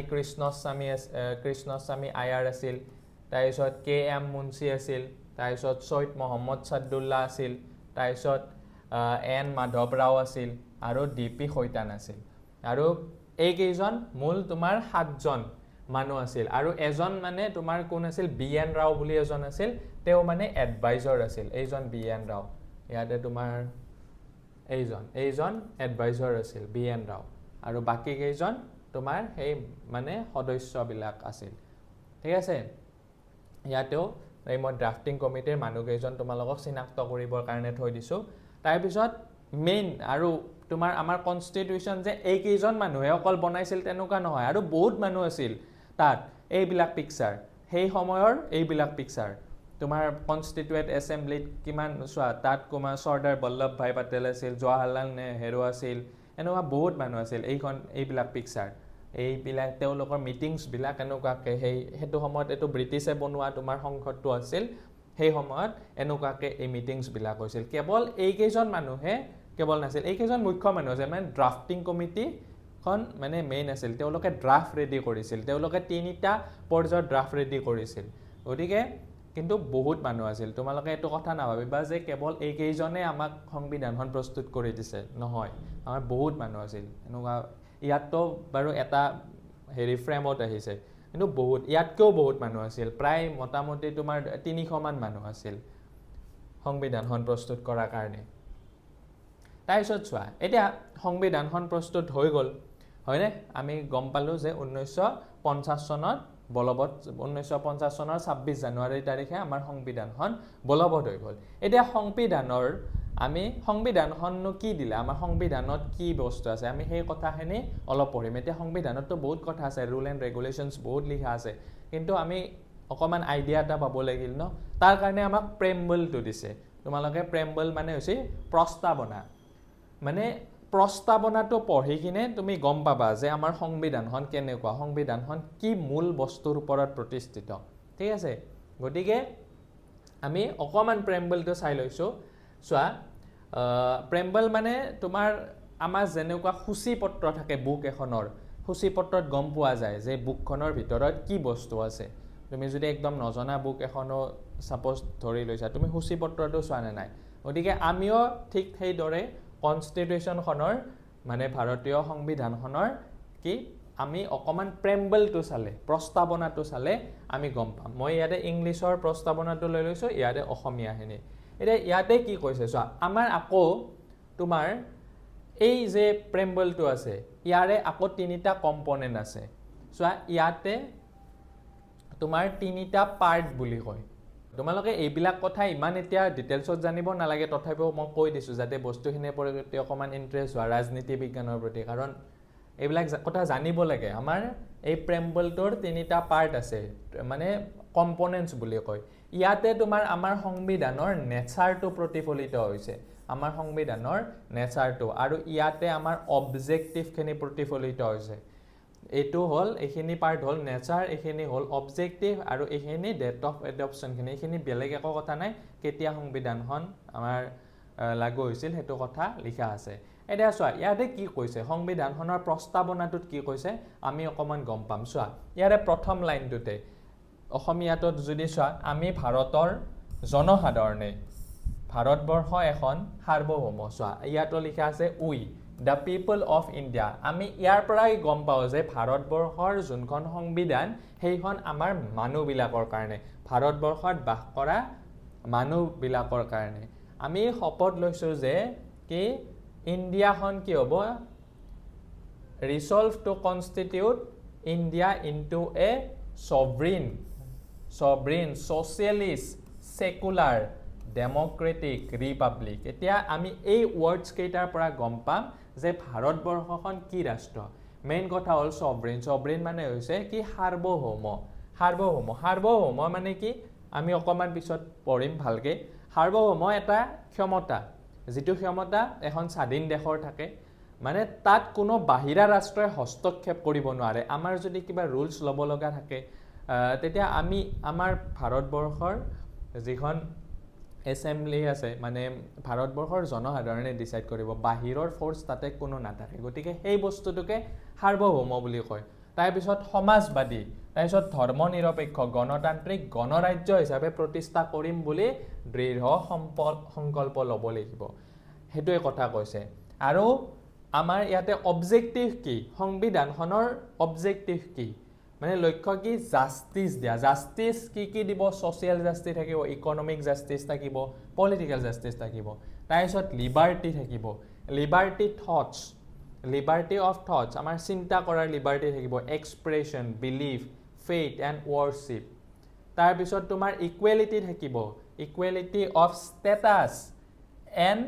of opportunity and the promote among them all তাৰপিছত fraternity থাকিব তোমালোকে যদি এই words কেটা বুজি পোৱা নাই ইয়াতে অসমীয়াটো চাব পাৰা যে সকলো লোককে কি সামাজিক অৰ্থনৈতিক ৰাজনৈতিক ন্যায় চিন্তা প্ৰকাশ বিশ্বাস ধৰ্ম আৰু উপাসনাৰ স্বাধীনতা সমমৰ্যাদা আৰু সুযোগ দিব বুলি তেওঁলোকৰ মাজত ব্যক্তিৰ মৰ্যাদা আৰু জাতীয় ঐক্যতি আৰু সংহতি নিশ্চিতকাৰী ভাতৃত্ববোধ বৃদ্ধি কৰিবলৈ আজি ইমান তাৰিখে আমি সংবিধান সভাই গ্ৰহণ কৰা আৰু লিপিবদ্ধ কৰা এই সংবিধানত খন আমি নিজকে অৰ্পণ কৰিলো আমাৰ হাতত অৰ্পণ কৰি দিলে কি বস্তু দিব ন্যায় দিব চিন্তা প্ৰকাশ দিব বিশ্বাস দিব ধৰ্ম উপাসনাৰ স্বাধীনতা সমমৰ্যাদা দিব আৰু সুযোগ সকলোৱে সুযোগ পাব গতিকে এই ডেটটো যেহেতু এই ডেটটোত আমাৰ পুৰা ৰেডি হৈ গৈছিল সংবিধানখন গতিকে সেই ডেটটোৰ কথা উল্লেখ আছে তাৰ পিছত ইয়াতে কি আছে চোৱা ইয়াতে স্পষ্ট হোৱা নাই কাৰণে মই ইয়াৰে কথাখিনি পঢ়ি দিছো যে 1950 চনৰ 26 জানুৱাৰীত সংবিধানখন কাৰ্যকৰী কৰাৰ সময়ত প্ৰস্তাৱনাত সমাজবাদী ধৰ্মনিৰপেক্ষ আৰু ঐক্য শব্দকেইটা নাছিল যেতিয়া 1950 চনৰ 26 জানুৱাৰী তাৰিখত সংবিধানখন কাৰ্যকৰী কৰা হৈছিল প্ৰথম সংবিধানখন কাৰ্যকৰী কৰা হৈছিল তেতিয়া সমাজবাদী এই শব্দটো নাছিল সমাজবাদী মানে তোমাৰ সোশিয়ালিষ্ট শব্দটো তেতিয়া নাছিল তাৰ পিছত ধৰ্মনিৰপেক্ষ সেকুলাৰ শব্দটো নাছিল তাৰ পিছত ঐক্য শব্দটো হেতু সময়ত নাছিল এই ফ্ৰেটাৰ্নিটি ওয়াৰ্ডটো তেতিয়া নাছিল মনত ৰাখিবা তোমালোকে সমাজবাদী ধৰ্মনিৰপেক্ষ আৰু ঐক্য শব্দকেইটা নাছিল হেতু সময়ত আমাৰ এই তোমাৰ প্ৰেমবলত তে কেনেকৈ আহিল ইয়াত লিখা আছে কি কৈছে 1976 চনৰ 18 ডিসেম্বৰ তাৰিখে হোৱা সংবিধানৰ 42তম সংবিধান সংশোধনীৰ জৰিয়তে এই শব্দ তিনিটা প্ৰস্তাৱনাত সংযোগ কৰা হয় মানে 1976 চনৰ 18 ডিসেম্বৰ তাৰিখে 42তম সংশোধন হৈছিল আমাৰ সংবিধানখন মানে তোমাৰ ফ্লেক্সিবল মানে তাক সংশোধন কৰি থাকিব পাৰি সময়ৰ গতিত নিয়ম কিছুমান চেঞ্জ কৰিব লাগিব ৰুল এণ্ড ৰেগুলেশ্যন চেঞ্জ হ'ব লাগিব গতিকে আমাৰ সংবিধানখন হেতু এটা ব্যৱস্থা আছে আমাৰ সংবিধানখন সংশোধন কৰি থাকিব পাৰি ঠিক আছে গতিকে সেই 42তম সংশোধন কিমান হৈছিল 1946 চনৰ 18 ডিসেম্বৰ তাৰিখে সেই সংশোধনীতে এই তোমাৰ তিনিটা ওয়াৰ্ড হুমাই দিছে সমাজবাদী ধৰ্মনিৰপেক্ষ আৰু ঐক্য শব্দটো হুমাই দিছে কিন্তু প্ৰস্তাৱনাটোৰ যোনটো মেইন ষ্ট্ৰাকচাৰ আছে মেইন কথাকেইটা মানে বিশেষভাৱে চেঞ্জ কৰিব নোৱাৰি দুই এটা বস্তু চেঞ্জ কৰিব পাৰিবা কিন্তু আমাৰ সংবিধানৰ যোনটো মেইন ষ্ট্ৰাকচাৰ প্ৰস্তাৱনাটোত যোনখিনি কথা আছে সেইখিনি মানে বাৰে বাৰে চেঞ্জ কৰি থাকিব নোৱাৰি সংবিধানৰ প্ৰস্তাৱনাটো চেঞ্জ কৰাটো হৈছে আটাইতকৈ মুস্কিল কাম সেইখিনি কথা তোমালোকে ইন ফিউচাৰ পলিটিক্যাল সায়েন্স পঢ়িলে সেইখিনি কথা গম পাবা মই এতিয়া বেছি ডিটেইলছত নকওঁ মুঠতে গম পোৱা যে আমাৰ সংবিধানখন সংশোধন কৰিব পাৰি কিন্তু প্ৰস্তাৱনাটো সংশোধন কৰাটো আটাইতকৈ বেছি কঠিন আৰু তোমাৰ মেইন যোনটো ষ্ট্ৰাকচাৰ সেই ষ্ট্ৰাকচাৰটো কেতিয়াও সলনি কৰিব নোৱাৰি আকৌ এই তিনিটা কথা তোমালোকে মনত ৰাখিবা কোন তিনিটা ওয়াৰ্ডছ তোমাৰ নতুনকে ইনক্লুড কৰা হৈছিল 42তম সংশোধনীত আৰু কিমান চনত 42তম সংশোধনী হৈছিল হেতু কথাও তোমালোকে মনত ৰাখিবা তাৰ পিছত চোৱা এতিয়া আমি যে কৈ আছো অলপ আগতে সভৰেইন সোশিয়ালিষ্ট সেকুলাৰ ডেমক্ৰেটিক এণ্ড ৰিপাব্লিক এই তিনিটা ওয়াৰ্ডৰ মিনিংটো কি আমাৰ ইয়াতে ব্যাখ্যা কৰা আছে সো সাৰ্বভৌম মানে সভৰেইন মানে কি ভাৰতবৰ্ষ এখন সাৰ্বভৌম ৰাষ্ট্ৰ বলে এটো ৰাষ্ট্ৰ আৰু সাৰ্বভৌম হৈছে ৰাষ্ট্ৰৰ সৰ্বোচ্চ ক্ষমতা এটো এটা আটাইতকৈ মানে ডাঙৰ ক্ষমতা অৰ্থাৎ বাহ্যিকভাৱে ভাৰতবৰ্ষ মই কলোৱে অলপ আগতে কোনো বিদেশী শক্তিৰ তলতীয়া নহয় আৰু আভ্যন্তৰীণভাৱেও ভাৰতবৰ্ষ কোনো শক্তিৰ দ্বাৰা পৰিচালিত নহয় ই নিজৰ মানে ডিসিশন বিলাক নিজে ল'ব পাৰিব সমাজবাদী ভাৰতবৰ্ষ এখন সমাজবাদী ৰাষ্ট্ৰ আৰু সংবিধানৰ 42তম সংশোধনীৰ জৰিয়তে সেই আগত প্ৰস্তাৱনাটোত কথাটো লিখাই আছিল 42তম সংশোধনীৰ জৰিয়তে প্ৰস্তাৱনাত এই ওয়াৰ্ডটো ইনক্লুড কৰা হৈছে মানে সোশিয়ালিষ্ট মানে কি সমাজবাদী মানে কি যোনবিলাক সোশিয়ালিষ্ট কান্ট্ৰি আছে তাৰ নিচিনা কিন্তু টোটেলি নহয় আমাৰ ভাৰতবৰ্ষখন ইয়াত যে অকল যে চৰকাৰী তোমাৰ হেৰিবিলাক থাকিব ইনষ্টিটিউশ্যনবিলাক থাকিব তেনেকুৱাও নহয় আমাৰ ইয়াতে মিশ্ৰ অৰ্থনীতি আছে আমাৰ ইয়াৰে সমাজবাদী ব্যৱস্থাটো অলপমান ভাৰতবৰ্ষৰ বেলেগ কাৰণ আমাৰ ইয়াতে মিশ্ৰ অৰ্থনীতি মানে কি চৰকাৰী বস্তু থাকিব ব্যক্তিগত খণ্ডৰ বস্তু থাকিব চৰকাৰী খণ্ডৰ বস্তু থাকিব ব্যক্তিগত খণ্ডৰ বস্তু থাকিব চোৱা তোমালোকে আমাৰ চকু ফুৰালে গম পাবা যে আমাৰ ইয়াত কি আছে চৰকাৰী অফিচবিলাকো আছে বা চৰকাৰী স্কুল কলেজবিলাকো আছে আনহাতে ব্যক্তিগত খণ্ডৰ অফিচ কাছাৰীও আছে ব্যক্তিগত খণ্ডৰ ইণ্ডাষ্ট্ৰী আছে চৰকাৰী খণ্ডৰ ইণ্ডাষ্ট্ৰী আছে ঠিক সেইদৰে আমাৰ চৰকাৰী স্কুল কলেজবিলাকো আছে গতিকে মিশ্ৰ অৰ্থনীতি ভাৰতবৰ্ষৰ সেইকাৰণে মিশ্ৰ অৰ্থনীতি বুলি কোৱা হয় গতিকে ইয়াতে কি হৈছে ভাৰতবৰ্ষৰ মানুহৰ মাজত আয় মৰ্যাদা আৰু জীৱন ধাৰাৰ মানদণ্ডৰ বিষয়ত বৈষম্য অথবা অসমতা নাথাকিব উৎপাদনৰ আহিলাসমূহ জাতীয়কৰণ কৰা হ'ব আৰু জাতীয় আয়ৰ সমবিতৰণ ব্যৱস্থাৰে মিশ্ৰ অৰ্থনীতিৰ জৰিয়তে এইটো মেইন কথা আমাৰ ভাৰতবৰ্ষৰ অৰ্থনীতিটো মিশ্ৰ অৰ্থনীতিৰ জৰিয়তে সমাজবাদ প্ৰতিষ্ঠা হ'ব মেইন কথা দেই এইটো মেইন কথা তোমালোকে এইটো পৰীক্ষাত লিখিবই লাগিব যে মিশ্ৰ অৰ্থনীতিৰ জৰিয়তে আমাৰ ইয়াত সমাজবাদ প্ৰতিষ্ঠা হ'ব ঠিক আছে আৰু দেশৰ অৰ্থনীতি জনসাধাৰণে নিৰ্ধাৰণ কৰিব কোনো পুঁজিপতিৰ দ্বাৰা দেশৰ অৰ্থনীতি নিৰ্ধাৰণ নহ'ব মানে কেপিটেলিষ্ট নহয় পুৰাপুৰি তাৰপিছত ধৰ্মনিৰপেক্ষ এতিয়া ধৰ্মনিৰপেক্ষ ৱৰ্ডটো তোমাৰ সেই 42তম সংশোধনী মতে সোমোৱা হৈছিল আৰু ভাৰতবৰ্ষ এখন ধৰ্মনিৰপেক্ষ ৰাষ্ট্ৰ মানে ইয়াত কোনো কি নাই চৰকাৰী ধৰ্ম নাই ভাৰতবৰ্ষৰ চৰকাৰী কোনো চৰকাৰী ধৰ্ম অফিচিয়েল ৰিলিজন নাই যেনেকুৱাত কিছুমান তোমাৰ সেকুলাৰ কাউন্ট্ৰি নাথাকে কিছুমান ধৰিলা যেনেকা পাকিস্তান আফগানিস্তান তাৰপিছত এনেকুৱা দেশবিলাক কি তাত পুৰা এটা প্ৰপাৰ ধৰ্ম আছে অফিচিয়েল ৰিলিজন এটা আছে ভাৰতবৰ্ষত তেনেকুৱা নাই সকলো ধৰ্মৰ লোকে আমাৰ ইয়াত সমান আৰু সকলো ধৰ্মৰ মানে নিজৰ ধৰ্মটো তেওঁলোকে ল'ব পাৰিব আৰু তাত কোনো বৈষম্য নাথাকিব গতিকে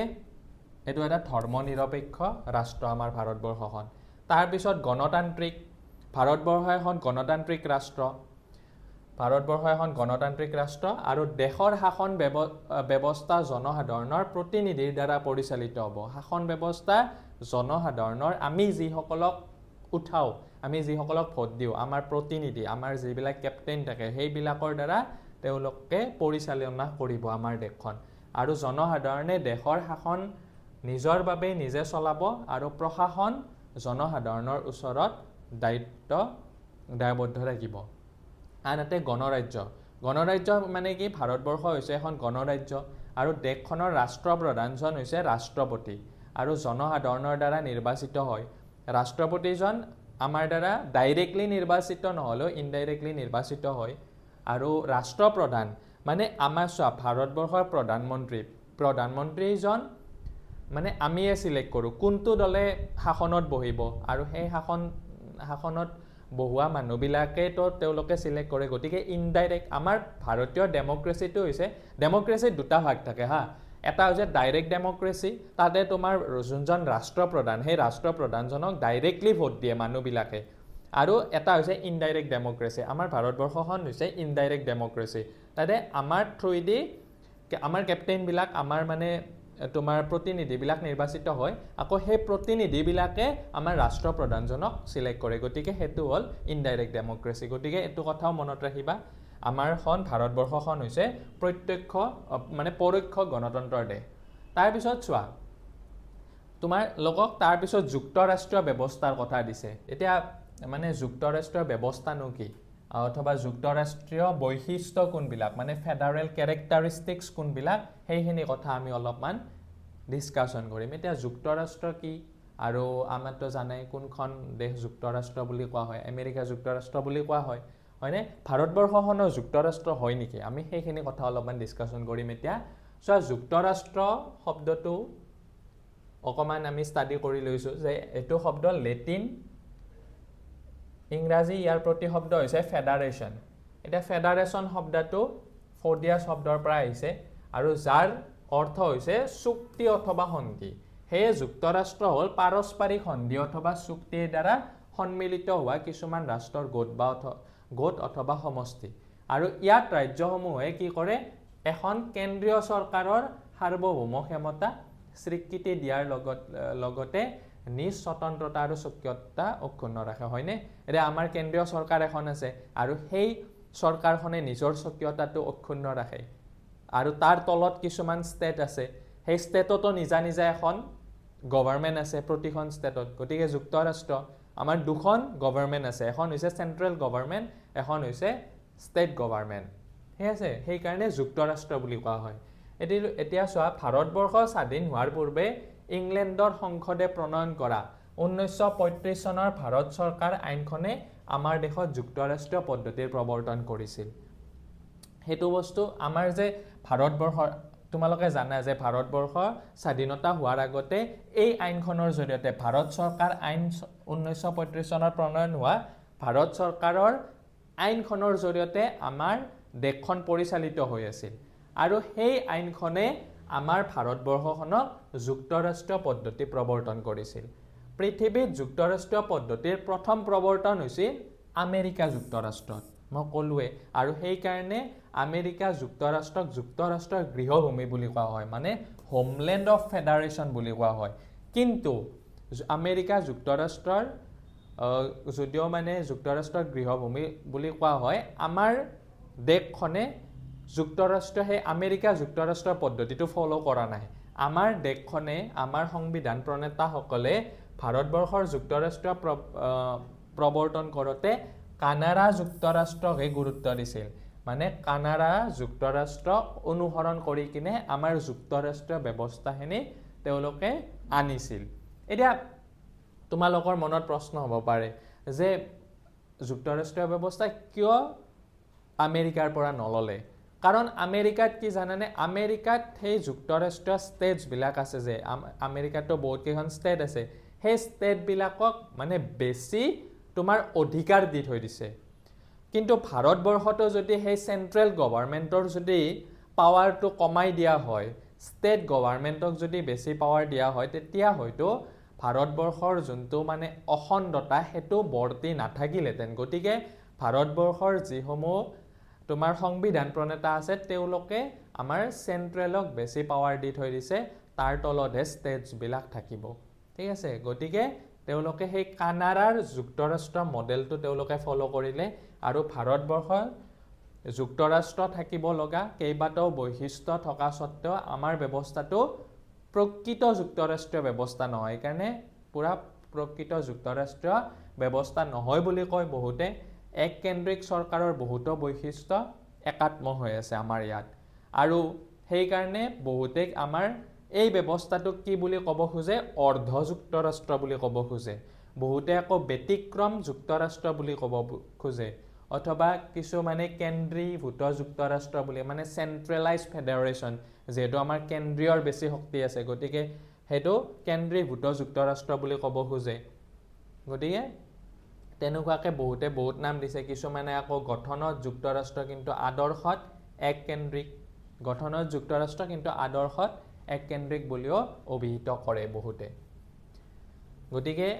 এই কথাটো তোমালোকক আহিব পাৰে যে আমাৰ ভাৰতবৰ্ষৰ যুক্তৰাষ্ট্ৰীয় ব্যৱস্থাটো কিয় কেন্দ্ৰীভূত যুক্তৰাষ্ট্ৰ অথবা কিয় তোমাৰ ব্যতিক্ৰম ধৰ্মী যুক্তৰাষ্ট্ৰ বোলা হয় তেতিয়া এই কথাখিনি তোমালোকে লিখি দিব লাগিব যে আমাৰ প্ৰকৃত যুক্তৰাষ্ট্ৰ মডেলটো ফলো কৰা নাই আমাৰ কেন্দ্ৰীয় চৰকাৰখনৰ পাৱাৰটো বেছি আছে কেন্দ্ৰীয় চৰকাৰৰ বেছি মানে তোমাৰ হস্তক্ষেপ আছে গতিকে এই কথাখিনি তোমালোকে অকমান বনাই দিব লাগিব ঠিক আছে নেক্সট এতিয়া তোমালোকৰ ভাৰতীয় যুক্তৰাষ্ট্ৰীয় ব্যৱস্থাৰ কেইটামান বৈশিষ্ট্য দিব পাৰে সো মই কৈছে তোমালোকে পইণ্ট ওয়াইজ লিখিবা যেতিয়া তোমাৰ সমাজ বিজ্ঞানত মাৰ্কস উঠোৱাৰ এটা আটাইতকৈ মানে মাৰ্কস উঠোৱাৰ কাৰণে এটা ইজি প্ৰসেস হৈছে আৰু আটাইতকৈ বুদ্ধিকৰ এটা প্ৰসেস হৈছে তোমালোকে যি কোনো প্ৰশ্নৰ উত্তৰ যদি আহে তোমালোকে পইণ্টত লিখিবলৈকে ট্ৰাই কৰিবা তেতিয়া তোমালোকৰ মাৰ্কস বিলাক কাটা নাযায় সেই কাৰণে মই প্ৰতিটো কোৱেশ্চন আনসাৰে তোমালোকৰ প্ৰতিটো বস্তুৱে মই পইণ্ট ওয়াইজ দিছো যাতে তোমালোকে ইয়াৰ পৰা লিখি ল'ব পাৰা কথাখিনি আৰু এনেকুৱাকৈ লিখিবা তেতিয়া মাৰ্কছ কাটা যোৱাৰ সম্ভাৱনা নাথাকে আৰু পইণ্টত লিখিলে কি হয় পইণ্টছবিলাক মনত ৰখাটো ইজি হৈ যায় গতিকে তোমালোকে ইয়াৰ পৰা এই কথাখিনি লিখিব পাৰা গতিকে ভাৰতবৰ্ষৰ যুক্তৰাষ্ট্ৰীয় ব্যৱস্থাৰ বৈশিষ্ট্য যদি তোমালোকক লিখিব দিয়ে তেতিয়া তুমি লিখিব লাগিব যে প্ৰথম বৈশিষ্ট্যটো হৈছে ইয়াত দুখলপীয়া চৰকাৰ আছে যুক্তৰাষ্ট্ৰীয় ব্যৱস্থাৰ প্ৰধান বৈশিষ্ট্য হৈছে দুখলপীয়া চৰকাৰ ব্যৱস্থা ভাৰতত কেন্দ্ৰীয় চৰকাৰ আৰু ৰাজ্য চৰকাৰ এই দুখলপীয়া চৰকাৰ ব্যৱস্থাৰ প্ৰচলন আছে তাৰপিছত সাৰ্বভৌম ক্ষমতা যুক্তৰাষ্ট্ৰত সাৰ্বভৌম ক্ষমতা কেন্দ্ৰীয় কৰ্তৃপক্ষৰ হাতত ন্যস্ত থাকে চেন্ট্ৰেল গভৰ্ণমেণ্টৰ হাতত ন্যস্ত থাকে আৰু ভাৰতবৰ্ষৰ সংবিধান অনুসৰি অংগৰাজ্যসমূহে সাৰ্বভৌম ক্ষমতা কেন্দ্ৰীয় চৰকাৰৰ ওপৰত অৰ্পণ কৰিছে আমাৰ যোনটো সাৰ্বভৌম ক্ষমতা এই ক্ষমতাটো সভৰেইন যোনটো ক্ষমতা সেই ক্ষমতাটো কেন্দ্ৰীয় চৰকাৰৰ হাততে অৰ্পণ কৰা হৈছে তাৰপিছত ক্ষমতাৰ বিভাজন যুক্তৰাষ্ট্ৰৰ আন এক অন্যতম বৈশিষ্ট্য হৈছে ক্ষমতাৰ বিভাজন নীতি আৰু ভাৰতবৰ্ষত কেন্দ্ৰীয় চৰকাৰ আৰু ৰাজ্য চৰকাৰৰ মাজত ক্ষমতাৰ স্পষ্ট ভাগ বিতৰণ কৰি সংবিধানত লিপিবদ্ধ কৰা হৈছে আমাৰ ইয়াতে কিছুমান ক্ষমতা চৰকাৰ চেন্ট্ৰেল গভৰ্ণমেণ্টৰ থাকে কিছুমান মানে ষ্টেট গভৰ্ণমেণ্টৰ থাকে গতিকে ক্ষমতাৰ বিভাজন কৰা হৈছে আনহাতে যুক্তৰাষ্ট্ৰীয় আদালত ব্যৱস্থা আছে এতিয়া যুক্তৰাষ্ট্ৰীয় আদালত ব্যৱস্থা যুক্তৰাষ্ট্ৰৰ আন এটা বৈশিষ্ট্য কেন্দ্ৰীয় চৰকাৰ আৰু ৰাজ্য চৰকাৰসমূহৰ মাজত হোৱা বিবাদ মীমাংসা কৰাৰ কাৰণে যুক্তৰাষ্ট্ৰীয় আদালত ব্যৱস্থা আছে আমি এইটো কথা জানোৱে আমাৰ ইয়াত তোমাৰ সুপ্ৰিম কোৰ্ট আছে লগতে হাই কোৰ্টবিলাক আছে তাৰ পিছত আহিব সংসদীয় গণতন্ত্ৰ এতিয়া পাৰ্লিয়ামেণ্টাৰী ডেমক্ৰেচি আমাৰ ইয়াতে জানা যে আমাৰ ইয়াত ভাৰতবৰ্ষত কি আছে পাৰ্লিয়ামেণ্ট আছে হয়নে গতিকে সেই ইয়াৰে কথাখিনিও তোমালোকে জানিব লাগিব ভাৰতবৰ্ষখন গণতন্ত্ৰ যদিও কি সংসদীয় গণতন্ত্ৰ বুলি কোৱা হয় এতিয়া সংসদীয় গণতন্ত্ৰনো কি এবিধ এই শাসন ব্যৱস্থা য'ত জনপ্ৰতিনিধিৰ দ্বাৰা গঠিত এটা সন্থাৰ ওচৰত শাসনৰ সৰ্বোচ্চ ক্ষমতা অৰ্পণ কৰা হয়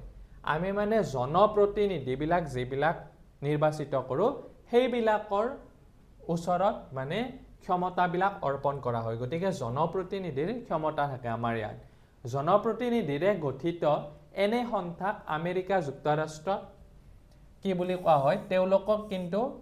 আমেৰিকা যুক্তৰাষ্ট্ৰত পাৰ্লিয়ামেণ্ট বুলি নকয় আমাৰ ইয়াতহে পাৰ্লিয়ামেণ্ট বুলি কয় অথবা সংসদ বুলি কয় তেওঁলোকক কি বুলি কয় সেই পাৰ্লিয়ামেণ্টটোকে কংগ্ৰেছ বুলি কয় আৰু ভাৰতবৰ্ষ ইংলেণ্ড আদি দেশত কি বুলি কয় সংসদ অসমীয়াত সংসদ আৰু ইংলিছত পাৰ্লিয়ামেণ্ট আৰু ভাৰতবৰ্ষৰ সংসদ দুখন সংসদৰে গঠিত আমি জানো আমাৰ সংসদখন দুখন সংসদৰে গঠিত এখন হৈছে ৰাজ্যসভা এটা হৈছে লোকসভা গতিকে লোকসভা আৰু ৰাজ্যসভা নামৰ এই দুখন সংসদৰ লগতে ভাৰতৰ ৰাষ্ট্ৰপতিজনো ভাৰতৰ সংসদৰ অবিচ্ছেদ্য অংগ আৰু মুঠতে সংসদক প্ৰাধান্য দি পৰিচালিত হোৱা গণতান্ত্ৰিক ব্যৱস্থাতে সহজ অৰ্থত সংসদীয় গণতন্ত্ৰ বুলিব পাৰি তোমালোকে এইটো কথাটো মানে সেই সূত্ৰটো পাই গলা যে সংসদক প্ৰাধান্য দি পৰিচালিত যি গণতান্ত্ৰিক ব্যৱস্থা সেই গণতান্ত্ৰিক ব্যৱস্থাকে কি বুলি কোৱা হয় সংসদীয় গণতন্ত্ৰ বুলি কোৱা হয় এতিয়া সংবিধান প্ৰণেতাসকলে আমাৰ দেশৰ সংবিধানত সংসদীয় পদ্ধতিৰ চৰকাৰ প্ৰৱৰ্তন কৰাৰ ক্ষেত্ৰত ইংলেণ্ডৰ সংবিধানখন বিশেষভাৱে অনুকৰণ কৰিছিল এই যে সংসদীয় পদ্ধতি এই সংসদীয় পদ্ধতিটো ক'ৰ পৰা আনিছিল ইংলেণ্ডৰ যোনটো মানে সংবিধানত সংসদীয় পদ্ধতি আছে সেইটো বস্তু ফলো কৰিছিল আকৌ 1935 চনৰ ভাৰত চৰকাৰ আইনখনেও সীমিত ৰূপত পৰাধীন ভাৰতবৰ্ষত সংসদীয় চৰকাৰ পদ্ধতি আৰম্ভ কৰিছিল আৰু আমাৰ ভাৰতবৰ্ষখন যেতিয়া স্বাধীন হোৱা নাছিল যেতিয়া তোমাৰ আমাৰ সংবিধানখন ৰচনা হোৱা নাছিল তেতিয়া 1935 চনৰ ভাৰত চৰকাৰৰ আইন অনুসৰি আমাৰ দেশখন চলি আছিল আৰু তাতেও কিন্তু সংসদীয় চৰকাৰ পদ্ধতিৰ ব্যৱস্থাটো কৰিছিল তেওঁলোকে ব্ৰিটিছে যদিও ইংলেণ্ডৰ সংসদীয় পদ্ধতিৰ প্ৰভাৱ আমাৰ সংবিধানত পৰিছে তথাপি সংবিধান প্ৰণেতাসকলে অন্ধভাৱে ইংলেণ্ডৰ সংবিধানখন অনুকৰণ নকৰি ভাৰতবৰ্ষৰ ৰাজনৈতিক আৰু সামাজিক অৱস্থা তথা পৰিৱেশৰ প্ৰতি চকু দি সকলো কথাকে ভাৰতীয়কৰণ কৰি সংবিধানৰ পাতত ঠাই দিছিল কিন্তু অন্ধভাৱে তেওঁলোকক অনুসৰণ কৰা নাই ইংলেণ্ডৰ সংবিধানখন বা ইংলেণ্ডৰ যোনটো সংসদীয় ব্যৱস্থা সেইটো ডাইৰেক্টলি ফলো কৰা নাই আমাৰ ইয়াত অলপমান ভাৰতীয়কৰণ কৰা হৈছে ঠিক আছে কিছুমান ইয়াৰ বস্তু তাৰ পৰা অলপমান জাস্ট আইডিয়াটো লৈছে আৰু ফলস্বৰূপে ভাৰতীয় সংসদীয় পদ্ধতি কিছু কি হৈছে ব্যতিক্ৰম ধৰ্মী হৈছে সেইকাৰণে ভাৰতীয় সংসদীয় পদ্ধতি অকমান ব্যতিক্ৰম এতিয়া চোৱা ইংলেণ্ডৰ সংসদীয় গণতন্ত্ৰৰ লগত ভাৰতবৰ্ষৰ সংসদীয় গণতন্ত্ৰৰ মূল পাৰ্থক্য কেইটা এটো তোমালোকৰ পাঠত আছে যে ইংলেণ্ডৰ পৰা ফলো কৰিছে কিন্তু তেওঁলোকৰ মাজত আৰু আমাৰ মাজত কি অমিল আছে চাবা প্ৰথম কথা হ'ল ভাৰতবৰ্ষৰ সংসদীয় গণতন্ত্ৰ প্ৰধানতঃ এখন গণৰাজ্য ভাৰতবৰ্ষৰ সংসদীয় গণতন্ত্ৰ প্ৰধানতঃ এখন গণৰাজ্য কিন্তু ইংলেণ্ডৰ সংসদীয় গণৰাজ্য নহয় তেওঁলোক ৰিপাব্লিক নহয় মানে তাত তোমাৰ কি মনাক্ৰী মানে তোমাৰ হেৰি তাৰে যোনজন প্ৰধান তেওঁ সেইজন মানে ফেমিলি ওয়াইজ নিৰ্বাচিত হয় আমাৰ ইয়াতে প্ৰধানজনক আমাৰ ভোট দি কিনে নিৰ্বাচিত কৰে তাতে ভোট দি নহয় তাতে মানে বংশৰ ফালৰ পৰা তাতে তো জানা ৰাণী আছে সেই ৰাণীৰ মানে সেই বংশৰ বিলাক নিৰ্বাচিত হয় মেইনজন তাতে কিন্তু ৰাণীৰ ইমান ক্ষমতা নাই কিন্তু তেওঁলোকে সেই পুৰণি সেই প্ৰসেছটো পুৰণি সেই সংস্কৃতিটো তেওঁলোকে ধৰি ৰাখিছে তাতে তোমাৰ মেইন এজন মানে যোনজন মুখ্য মানুহ সেই মুখ্য মানুহজন তেওঁলোক পৰিয়াল কেন্দ্ৰিক মানে মনাক্ৰী সিস্টেম বুলি কয় হেতুৰ ফালৰ পৰা নিৰ্বাচিত হয় আৰু সেই কাৰণে ইংলেণ্ডৰখন কি নহয় এখন গণৰাজ্য নহয় সংসদীয় গণতন্ত্ৰ তো আমাৰ ইংলেণ্ডৰ পৰা লৈছে যদিও তেওঁলোক কি নহয় তেওঁলোক এখন গণৰাজ্য নহয় ঠিক আছে তাৰপিছত ইংলেণ্ডৰ দৰে আমাৰ দেশৰ সংসদীয় গণতন্ত্ৰৰ ৰাষ্ট্ৰপ্ৰধানজন পুৰুষানুক্ৰমে তেওঁলোকৰ হেমকলুৱে পুৰুষানুক্ৰমে মানে বংশৰ ফালৰ পৰা পুৰুষানুক্ৰমে হয় আমাৰ ইয়াতে নহয় ইংলেণ্ডৰ ৰজা অথবা ৰাণীৰ বিপৰীতে আমাৰ ৰাষ্ট্ৰপ্ৰধানজন জনগণৰ দ্বাৰা নিৰ্বাচিত হোৱা ব্যক্তি আমাৰ ইয়াত নিৰ্বাচিত হয় তেওঁলোকে ভোটৰ জৰিয়তে ইনডাইৰেক্টলি হ'ব পাৰে বা ডাইৰেক্টলি হ'ব পাৰে মেইনজন ইনডাইৰেক্টলি হয় তাৰপিছত দ্বিতীয় ভাৰতবৰ্ষৰ সংসদৰ উচ্চ সদন ৰাজ্যসভাৰ গঠন আৰু ক্ষমতা ইংলেণ্ডৰ উচ্চ সদন হাউচ অফ লৰ্ডছতকৈ বহু পৃথক আমাৰ যোনটো উচ্চ সদনটোৰ নাম মনত ৰাখিবা সদায় উচ্চ সদনটো হৈছে ৰাজ্যসভা আৰু নিম্ন সদনটো হৈছে লোকসভা হেতুৰ গঠন আৰু ক্ষমতা হিয়তৰ যোনটো হাউচ অফ লৰ্ডছ আছে হিয়তৰ উচ্চ সদনটো কি বুলি কোৱা হয় হাউচ অফ লৰ্ডছ বুলি কোৱা হয় তাতকৈ বহুত পৃথক আৰু তৃতীয়টো কি এটো কথা মনত ৰাখিবা ইংলেণ্ডৰ সংসদীয় গণতন্ত্ৰত সংসদখন অত্যন্ত শক্তিশালী ইংলেণ্ডৰ যোনখন সংসদীয় গণতন্ত্ৰ আছে তাতে সংসদখন অত্যন্ত শক্তিশালী কিন্তু ভাৰতবৰ্ষৰ সংসদ ইমান শক্তিশালী নহয় ভাৰতবৰ্ষৰ সংসদখন কিয় ইমান শক্তিশালী নহয় কাৰণ আমাৰ যদি ভাল নালাগে সংসদখন আমিতো তেওঁলোকক হেই কৰি দিব পাৰো ন তেওঁলোকক নমাই দিব পাৰো নেক্সট যেতিয়া ইলেকশ্যন হ'ব তেওঁলোকক ভোট নিদিলে হ'ল হয় নাই গতিকে আমাৰ ইয়াত বিৰোধীৰো বহুত ভূমিকা থাকে জনগণৰো বহুত ভূমিকা থাকে গতিকে তেওঁলোকৰ বহুত পাৱাৰফুল আমাৰ ইয়াত পাৱাৰ আছে হয় সংসদ যোনবিলাক তোমাৰ প্ৰতিনিধি নিৰ্বাচিত হয় সংসদখনৰ পাৱাৰ আছে তেওঁলোকে সংসদখনে ৰুল এণ্ড ৰেগুলেশ্যনছ বিলাক নিৰ্ধাৰণ কৰে কিবা আইন আনিব লগা হ'ল তেওঁলোকে আনে কিন্তু তেওঁলোকক আমাৰ যদি ভাল লগা নাই তেতিয়াহ'লে আমি কি কৰিব পাৰো চেঞ্জ কৰি দিব পাৰো তাৰপিছত মুঠতে ভাৰতবৰ্ষৰ পৰিৱেশ পৰিস্থিতিৰ সৈতে খাপ খোৱাকৈ সংবিধানে প্ৰৱৰ্তন কৰা সংসদীয় গণতন্ত্ৰই আমাৰ দেশখনক বিশ্বৰ এখন মৰ্যাদা সম্পন্ন সংসদীয় গণতান্ত্ৰিক ৰাষ্ট্ৰ হিচাপে প্ৰতিষ্ঠা কৰাত সফল হৈছে গতিকে এইখিনি কথা আছিল তোমালোকৰ গতিকে পলিটিক্যাল সায়েন্সৰ এই লেসনটো খুব ধুনীয়া এটা লেসন আমাৰ তোমালোকে ভাৰতবৰ্ষখনৰ কথা অকমান গম পালা কেনেকৈ আমাৰ চলি আছে সংবিধানখন কেনেকুৱাকৈ প্ৰস্তুত হৈছিল যোনখনৰ মতে আমি চলি আছো সেইখন কেনেকৈ প্ৰস্তুত হৈছিল সেইখিনি কথা অকমান পঢ়িব পালা বাকি আৰু আগন্তুক সময়ত যদি ভিডিও লাগে তোমালোকে কবা কোনকেটা লেসন নেক্সট কোনটো লেসনৰ ভিডিও লৈ আনিম হেটো কথা কবা গতিকে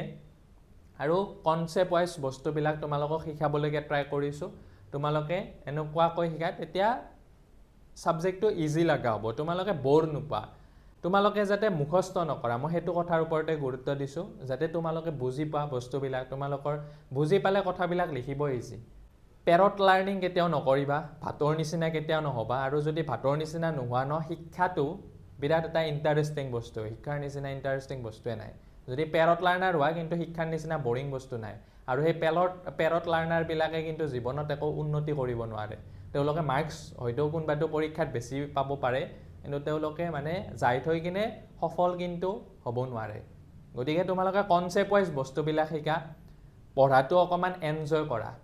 গম পাইছা এনজয় যেতিয়া কৰিবা তেতিয়া সকলো বস্তু ভাল লাগিব পঢ়িব মন যাব আৰু তোমালোকৰ তেতিয়া ক'ব নালাগিব কোনো পঢ়াৰ কথা ক'ব নালাগে তোমালোকে এনেই তোমালোকে পঢ়া বস্তুটো যেনেকুৱা খেলি ভাল লাগে তেনেকৈ তোমালোকৰ পঢ়াটোও ভাল লগা হ'ব গতিকে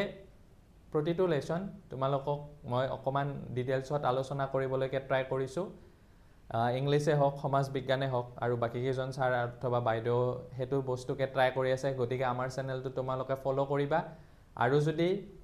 কিবা তোমালোকৰ কুৱেশ্যন থাকে তোমালোকে কমেণ্ট বক্সত কমেণ্ট কৰিব পাৰা তাৰপিছত আমাৰ সৃজন শিক্ষালয়ৰ যোনটো ইউটিউব চেনেল আছে সেই চেনেলটো ফ'ল' কৰি থবা আগন্তুক সময়ত আৰু বহুত ভিডিঅ' আহিব তোমালোকৰ জ্ঞানৰ ভাণ্ডাৰটো অধিক সমৃদ্ধিশালী কৰিবৰ কাৰণে আমি সদায় চেষ্টা কৰি যাম ধন্যবাদ ভিডিঅ'টো চাই থকাৰ কাৰণে কেনেকুৱা হৈছে কি বুজি পাইছা কি বুজি পোৱা নাই সেইখিনি কমেণ্ট বক্সত কমেণ্ট কৰি জনাবা থেংক ইউ